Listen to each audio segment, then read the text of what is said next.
In this video, I'm going to do a quick analysis of Baidu. It's BIDU stock, and I'm going to use the Beat the Market Analyzer. It's at btmastockanalyzer.com, and you can use the computer version, or you can download an iPhone app as well. So I'm going to click Analyze Stocks, and I'm going to type in the stock symbol BIDU. You could also type in the company name here. You can also click to analyze the whole S&P 500 index or any of these other indexes, and it'll analyze all the stocks in about a second and then rank them from best stocks to buy at the top to riskiest stocks at the bottom. Okay, I'll just show you quickly what it does. So you can see here it gives a ranking of the safer or better stocks to buy at the top, and as you go down then it gets riskier, and it provides a bunch of information that we'll go over with Baidu, and gives a company rating score, which is like a report card score that you would get at school out of 100 points. So that's useful. Okay, so I'm going to go back here, click off the S&P 500, and I'm just going to analyze Baidu. There it is. It says it's a good company at a bargain price. Analyzer's recommended price to buy is $113.52, which is the market price right now. If we click the summary, it says that the rating, the report card score, is 85 out of 100. So this is a good company to invest in. If we click on the company rating, it breaks it down into categories.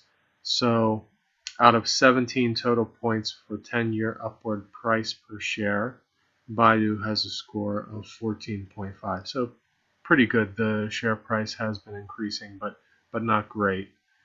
Return on equity is good, 16 out of 16. Earnings for the past 5 years and more, it's 14.6 out of 16, so good. Ability to recover from a market crash or downturn, 15 out of 15, so it has a good ability to recover. Return on invested capital, 12 out of 12, very nice. And gross margin percent is also 12 out of 12. And it is considered somewhat of a growth stock because it is indicating that there is some kind of growth from the PEG ratio, but not a huge amount here. And then again, there's our total score. If you want to know any of the information and what it means, then you can just click on these question marks, and it tells you we're looking for 16% or higher for return on equity. When we click here on the stock ticker, it'll break down each of those categories and provide an easy to read graph. So this is the 10-year average price upward trend.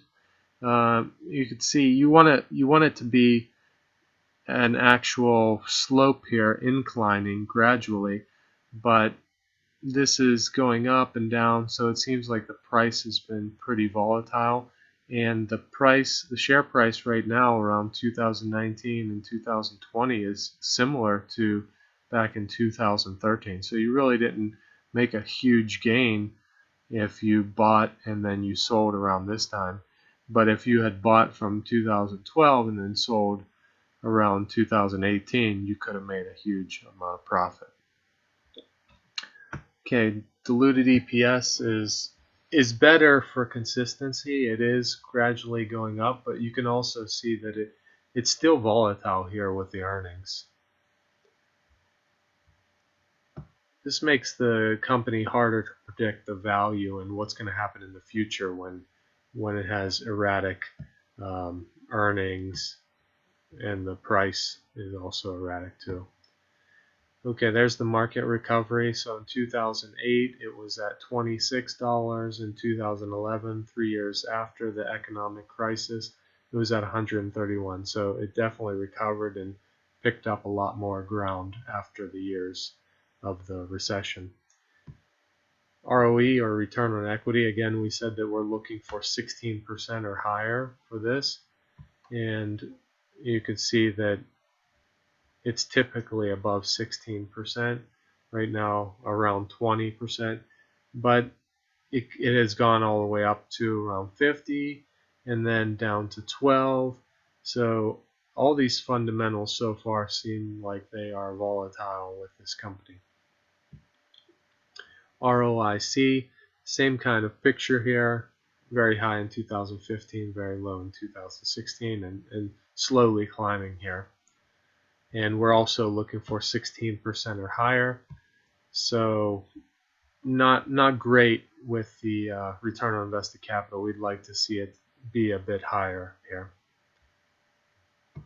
Gross margin percent, we're going to look for 30% and higher, and you could see that it's around 49 and 49 here, and so all of these numbers are above the 35%, so it has a good gross margin percent. Worrisome is that it's been declining in the past years from 2014 onward, and then it's been stagnant in the past 2 years. PG ratio, again, there's some signs of growth here. For PG ratio, you're looking at between 0 and 1. That's what you want the score to be, and you can just click that, it will tell you. So these years not signifying much growth because it's above 1, but it fell back down below 1 and above 0, so this could be a sign that there's some growth to come. Alright, we're going to go back. Overall, my view of this company so far is that it does have pretty good fundamentals, however, they're volatile. Stock value. So the estimated stock value is around 135 and the intrinsic value is around 109. And Buffett valuation comparison, this says that the stock could gain around 13% as a rate of return. So pretty high rate of return, above the S&P 500's average return of around 10-11%. If we click on the intrinsic value, we can see here the current market price is 113, but this is saying, according to different valuation models, that this stock is worth around 174 according to price earnings. According to discount cash flow, it's at 131. Residual income intrinsic value is more based on the assets of the company, the tangible assets of the company. So it does have some tangible assets, but obviously this isn't going to be as high as the other valuation models. But when we average all these together, we get an intrinsic value around 109 versus the market price of 113. These ones are significantly higher though than the market price. Okay, if we go back and we click on this Buffett valuation comparison, this tells us that it's expected the EPS to grow at a rate of around 13% or it grew at around 13% for the past 5 years. Right now, if the stock grows at 0%, there's no growth, then the stock's worth about $113, which it's very close to the market price right now. So you could say that even if the stock has 0 growth, that it's still worth 113. So this would signify that it might be at a good price to buy it now. Okay, if we click on pricing, we're going to see here that the 52-week low is 93, the 52-week high is all the way up to 186. So right now it's closer to the 52-week low. It's only 17% away from the 52-week low. The midpoint's around 139. So we are probably, if we were going to buy now, we are buying at a better price than average.